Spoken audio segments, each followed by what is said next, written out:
Alhamdulillah, sobat diskusi lintas agamaku yang berbahagia.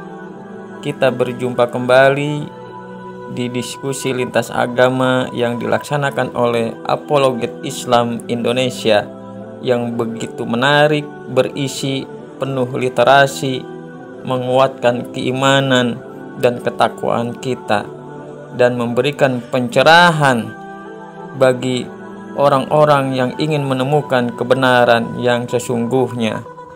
Ayo langsung saja kita simak bersama-sama. Bismillahirrahmanirrahim. Kan kau dikasih sliding gunting sama Tuhan itu. Masa kau sama-samakan Tuhan dengan beca? Perumpamaan itu tidak boleh. Tuhan sendiri yang bertanya, hendak dengan siapa kau persamakan aku hingga kami sama? Kau jawab pula dengan beca, Tuhan. Kau analogikan Tuhan pencipta langit dan bumi dengan roda beca.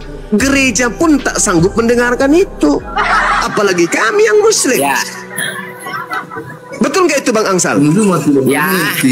Betul kan? Masa Tuhan disetarakan dengan roda beca? Tidak ada satupun, Bang Suma, tidak ada satupun dalam dunia ini yang bisa menggambarkan tentang Yesus itu. Mati meja. Yesus sama tampannya dengan aku. Bedanya aku gondrong sedikit, dia gondrong panjang. Ya itu bisa kalau Yesus yang dimaksud Tuhan. Tapi kalau kita mau menjelaskan Yesus itu dengan bermacam-macam dalil kita itu, contohnya seperti yang saudara saya katakan, kita umpamakan beca. Enggak bisa. Enggak dapat. Enggak dapat itu endingnya. Belum lagi kalau bannya bocor. Ya, makanya saya bilang dah. Belum lagi kalau becanya dihantam sama truk. Belum lagi kalau yang becanya yang dimuat Pak Bombom, maka tidak jadi peleknya jadi angka 8. Memang tidak bisa. Beca 3 roda, Pak Bombom naik, pelek jadi angka 8 jadinya. Nggak bisa. Kau analogikan Tuhan dengan beca, nggak bisa. Jangan. Bang Suma dengar saya, Bang Suma dengar saya, Bang Suma. Bang Cak, saya beginilah. Kalau dibilang kalau perumpamaan beca, Bang Suma tidak mengerti, salah mengerti Bang Suma. Ya kalau beca Bang, Pak Bombom naik, peleknya jadi angka 8. Bagaimana Anda mengumpamakan sesuatu yang punya kelemahan dengan Tuhan? Bang Suma punya mobil kan? Punya mobil. Ada. Pesawat tempur pun ada. Punya supir. Dan supirnya Bang Zuma itu seandainya 2. Ini bukan kudus ini yang ngomong. Naik dalam mobil bawa itu mobil. Tapi yang punya mobil ini bapak. Jangkrik itu bapak. Gitu.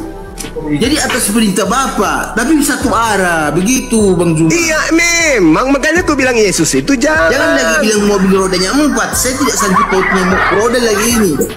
Yesus itu jalan, Yesus itu jalan, Yesus itu jalan. Jangan kau identikan dengan beca. Itu jalan, mereka naik mobil itu penuh di jalan yang lurus.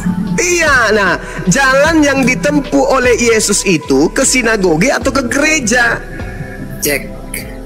Cekcok.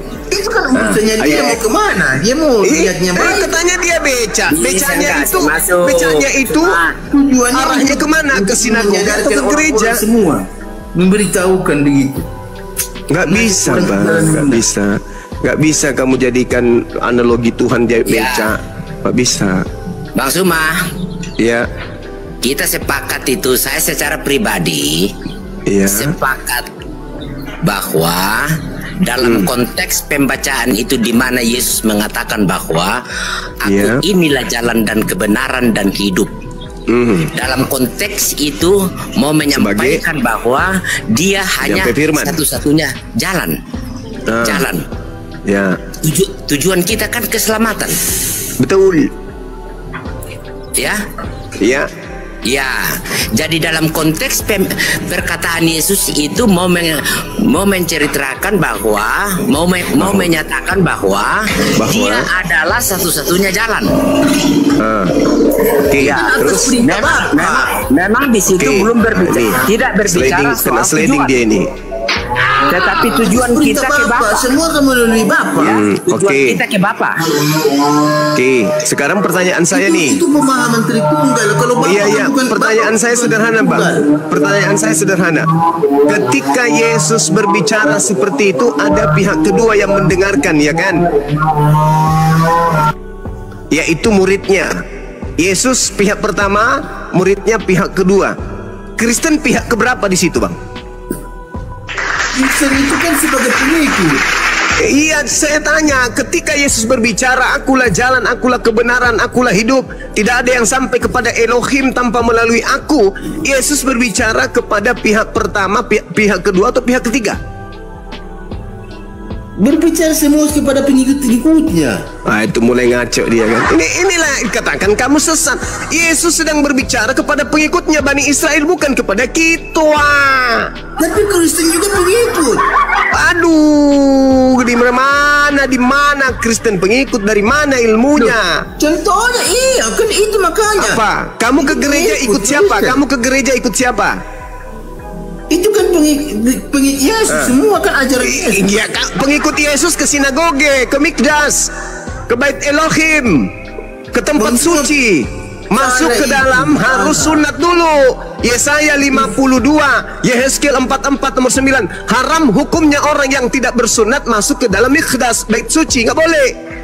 Yesus masuk ke situ, Kristen masuk ke gereja. Sama nggak? Yes. Iya, itu kan salah paham itu Bang Juma. Nah, salah paham lagi saya. Salah paham lagi saya kan. Tengoklah kan, saya mau meluruskan saudara. Saya mau mengajarkan kebenaran hakiki, bukan kebenaran semu yang hanya mulut koar-koar tapi dasar pijakannya tak ada. Saya bicara berdasarkan dalil, Bung. Yesus itu jalan. Seruan itu Yesus sampaikan kepada saudara Yahudi Bani Israel, bukan kepada Islam, bukan juga kepada Kristen.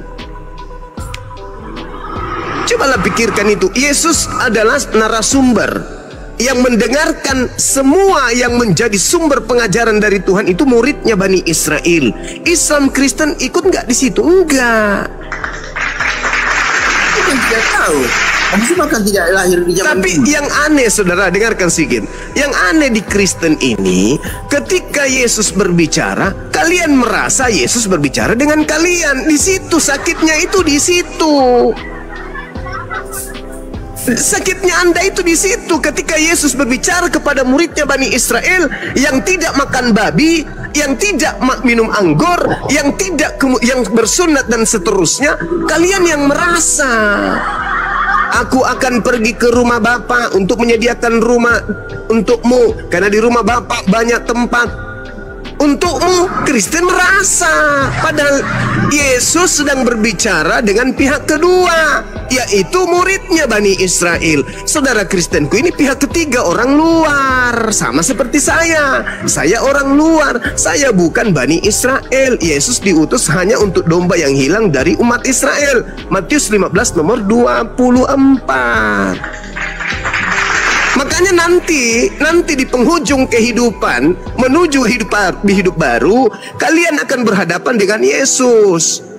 Kalian datang ke Yesus. Yesus, ya Paman, bukankah kami ini bernubuat pakai namamu, mengusir setan pakai namamu, bermukjizat juga pakai namamu, bahkan menganalogikanmu dengan beca? Apa kata Yesus? Enyahlah daripadaku, kalian semua adalah pembuat kejahatan, aku tidak mengenal kalian. Kan ngeri. Kalian sudah setiap minggu ke gereja menyembah Dia sampai pada level bermujizat mengusir setan, tapi justru diusir oleh Yesus. Kenapa? Karena saudara selalu aja merasa sebagai pihak kedua, padahal kalian ini daki pun tidak, apalagi daging. Kulit pun tidak, apalagi daging. Yesus hanya berkata kepada Bani Israel pihak kedua. Tengoklah saudara ya, ini sedikit lagi 1 menit. Tengok pelan-pelan. Tengok pelan-pelan. Jangan kita yang hidup di 2000 tahun. Orang yang percaya kepada Yesus aja nih, yang datang ke Yesus bertemu langsung, bercakap-cakap langsung, apa katanya? Aku diutus hanya kepada domba yang hilang dari umat Israel. Tidak pantas roti yang disediakan untuk anak-anak Israel diberikan kepada anjing. Apa kata perempuan itu? Benar Tuhan Yesus, tapi bukankah anjing makan sampah yang jatuh dari meja tuannya? Apa kata Yesus? Besar imanmu ibu. Apa iman perempuan itu? Iman perempuan itu, orang di luar Yahudi boleh makan sampah yang jatuh dari meja tuannya. Apakah Anda mau disebut anjing? Anjingnya Yahudi mau? Anda mau? Mau? Karena Yesus mengatakan besar imanmu ibu. Kamu memang anjing. Ayo. Maka sembuh anak daripada wanita tersebut. Saudara-saudara Kristen mau disebut anjing? Mau? Mau nggak? Tentu nggak mau. Makanya jangan nyamar-nyamar.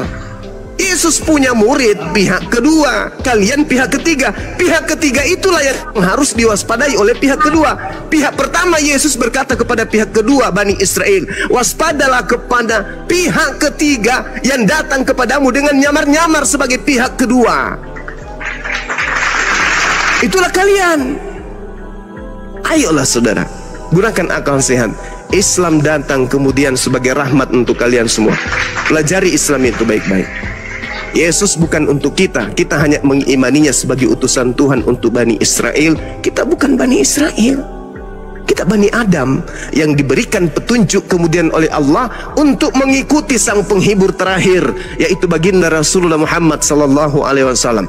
Anda berkeras hati, berkeras kepala, tidak apa-apa, silakan. Silakan Anda dengan prinsip Anda, keagamaan Anda. Tapi ingat, Yesus akan mengusir kalian.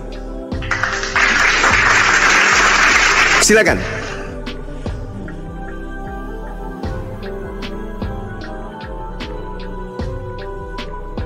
Ayo silakan.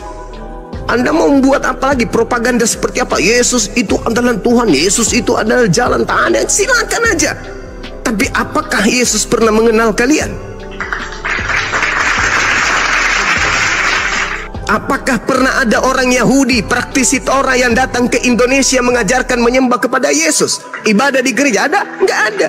Semua item-item itu kisi-kisinya, narasumbernya dari barat semuanya. Tak ada dari Timur Tengah. Cobalah Anda renungkan, pikirkan. Tugas saya hanya memberi peringatan. Silakan. Dibuka mute-nya. Saya sapa dulu Panci. Panci. Panci. Warkop. Raja. Allahu Akbar. Oh, jadi pada berhala semua di atas ya. Rohku. Ya. Ya. Tunggu lo. Di follow ya akun yang saya punya yang baru tap layar. Silakan Rob. Bu Nora ini. Akunnya Bu Nora. Lanjut aja. Iya, saya follow dulu.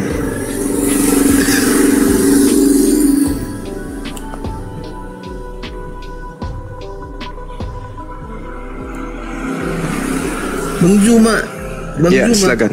Saya Jadi bang. begini Bang Juma. Silakan abang. Bang Juma itu mungkin salah paham. Silakan luruskan paham saya. Saya kan perumpamakan tadi itu bukan salah mengertikan bahwa itu becak, bahwa bukan begitu. Itu dalam analoginya itu perumpamaannya itu bahwa dia 3 tapi 1 begitu Bang Juma. Bagaimana? Itu konsep dari mana? Dia 3 tapi 1. Konsep dari mana itu? Konsep dari mana bang? Yesus mengatakan, dengarkan ya. Yesus mengatakan hidup kekal itu mereka mengenal Engkau satu-satunya Tuhan. Mengenal Yesus sebagai apa? Sebagai utusan Tuhan. Kok jadi Yesus ikut jadi Tuhan juga? Dari mana ilmunya? Iya, dia Tuhan untuk diutus di dunia. Karena Bapak itu kan tidak kemana-mana. Nah itu dia. Ini yang saya tanya. Dari mana pengetahuan Anda mengatakan Yesus itu adalah Tuhan itu sendiri yang datang sebagai manusia? Dari mana? Jadi coba pikir, dia itu bisa menghidupkan orang mati, banyak majai kekuatannya itu. Yesus bersaksi tentang itu. Baca Yohanes 5 nomor 36.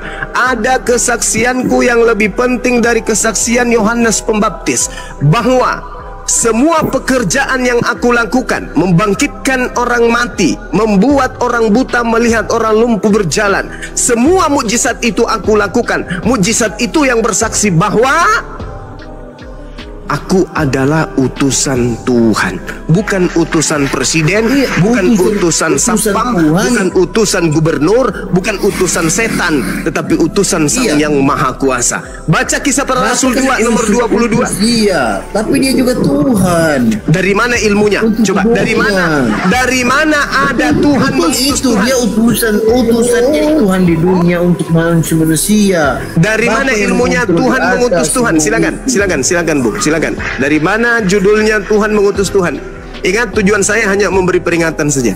Tidak, maksudnya kemanusiaan. Dia kan begini, tidak ada seperti itu. Cuma kemanusiaannya dia kan, makanya dia kenapa dijadikan perantara untuk didikan dengan Maria? Dia sifat manusia dulu, kedagingannya itu. Iya, itu iman saudara. Saya menghargai itu, saudara. Tolong dengan singkat Anda jawab. Dengan singkat dengan jawab. Siapa yang lebih tahu tentang Yesus? Yesus atau Anda? Yesus. Yesus. Saya salut. Saya salut. Masih ada setitik harapan untuk Anda sehat. Siapa Yesus menurut Yesus yang bisa menjelaskan itu lebih akurat dan tidak diragukan adalah Yesus. Yesus mengatakan, aku datang dan keluar dari Tuhan, dan aku datang bukan atas kehendakku sendiri. Tuhan yang lebih besar itu, Tuhan yang di atas, yang lebih di atas, lebih berkuasa. Berarti Tuhanmu ada berapa? Begini, saya kasih pemahaman lagi Bang Juma kan. Bang Juma kan punya anak, Bang Juma raja, seperti presiden, dia punya wakil, begitu, punya menteri. Begitu ya utus begitu. Terus itu ya memang seperti itu kan? Ya memang seperti itu.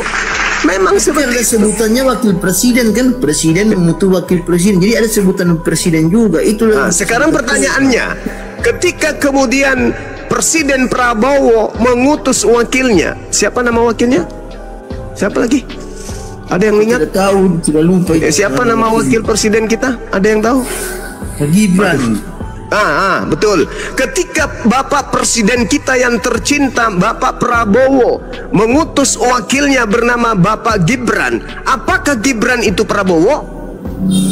Kan ada sebutan presidennya, gelar. Dari sini aja kita sudah tahu Anda itu bengklok, nggak lurus. Anda itu wakil presidennya. Gelar, cuman karena ada sama-sama wakil presiden, berarti saya juga Tuhan dong. Karena saya ada embel-embel Tuhannya. Bang Suma hamba Tuhan. Bang Suma Tuhan. Sabar dulu Bang Juma. Gimana ini ceritanya nih? Saya mau ngomong sama penonton. Untuk penonton yang di bawah, tolong dong berikan koin gift-nya supaya perbuatan kami lancar. Jangan lupa koin penonton ada 100.000 1,4 mata memandang. Mari berikan koin yang banyak supaya perbuatan berlancar. Silakan teman, dikasih wartawan kita ini. Wartawan itu meliput berita, dia tugasnya, kasihan, berat kerjanya dia. Saya nggak usah, Bang Juma. Gimana dong? Oke, kita lanjut. Ya, kita lanjut. Jadi Yesus itu cuman jalan pun hanya untuk Bani Israel. Waspadalah kepada pihak ketiga yang datang kepadamu menyamar seperti pihak kedua. Siapa itu?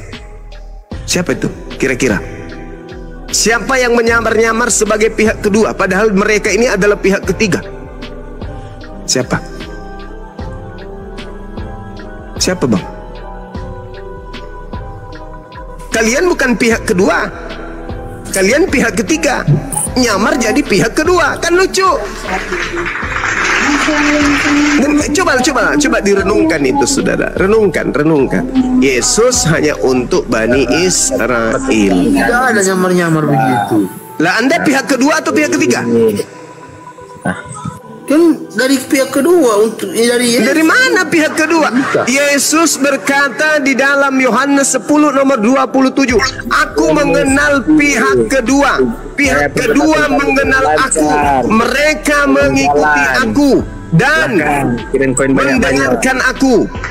Nah sekarang siapa yang Anda ikuti ke gereja? Kalau pihak kedua mengikuti Yesus, kata Yesus, aku mengenal pihak kedua, kedua mengenal pihak pertama. Mereka mengikuti aku dan mereka mendengarkan aku. Sekarang Anda mengikuti dan mendengarkan siapa? Sebagai pihak ketiga ke gereja.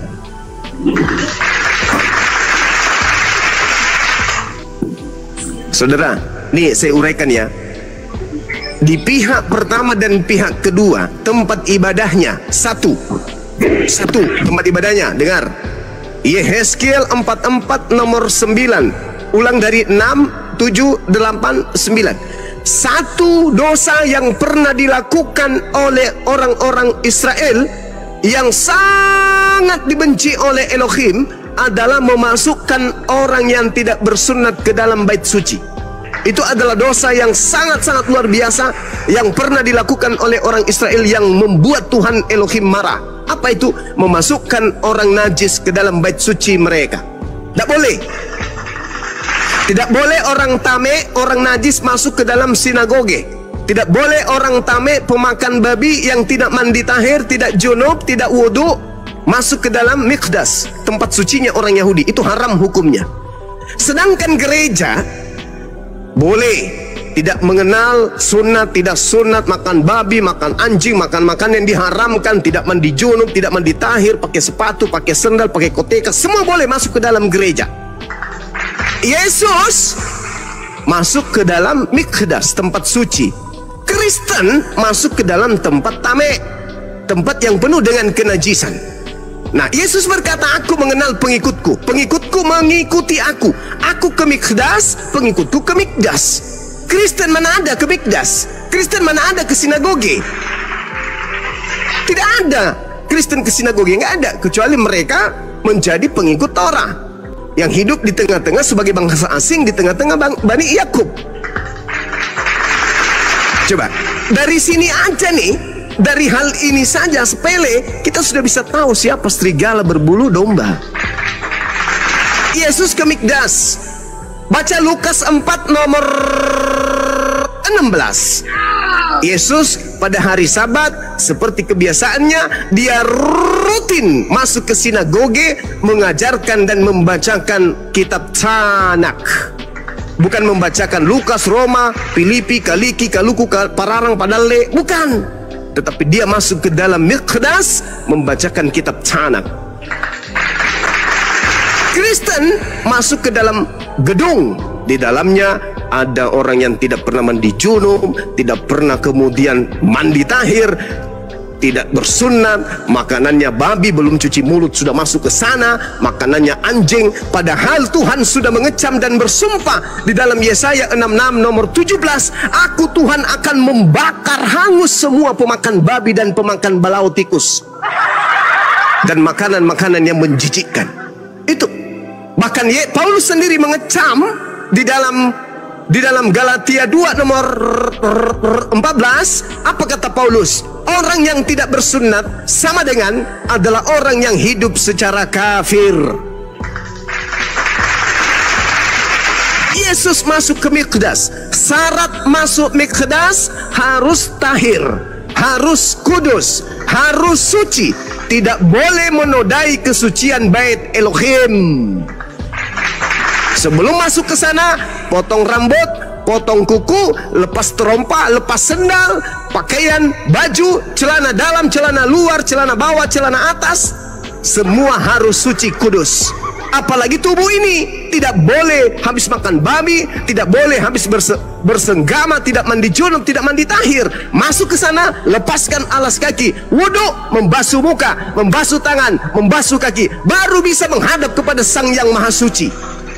Itu kata Yesus, barang siapa yang percaya kepadaku, dia juga akan melakukan pekerjaan-pekerjaan yang aku lakukan. Di mana tertulis di dalam Yohanes 14 nomor 27, nomor 12. Oke? Kita berdalil, Bang, bukan cuman cuap-cuap. Sekarang saya pengikut Yesus, pokoknya tidak ada